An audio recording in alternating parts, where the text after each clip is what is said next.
Si živnostník alebo máš SROčku a plánuješ si zobrať alebo refinancovať svoju hypotéku?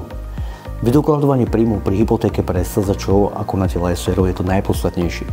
Pri SZČO vieš okrem klasického postupu dokladovania príjmu cez základ daní dokladovať príjem aj pomocou percent z obratov. Tu je podstatné, či si podávaš daňové priznanie s paušálnymi výdavkami alebo dokladuješ svoje výdavky klasickým spôsobom z podnikania. Pri SZČO vie banka akceptovať príjem až 60% z obratov. Príjem konateľa SRO sa tiež dokladuje cez obrat, čiže tržby.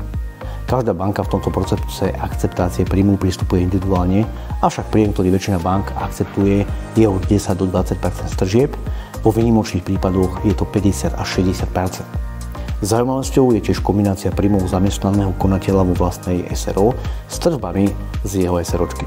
Netreba zabudnúť, že pri dokladovaní príjmu z SROčky je dobre myslieť na to, aby firma nemala na posledných 2 daňových priznaniach záporné imanie a negatívny výsledok hospodárenia. Veríme, že vám tieto informácie pomohli lepšie sa orientovať v tejto problematike. V prípade bližších informácií nás neváhajte kontaktovať. A nezabúdajte, peniaze sú čas.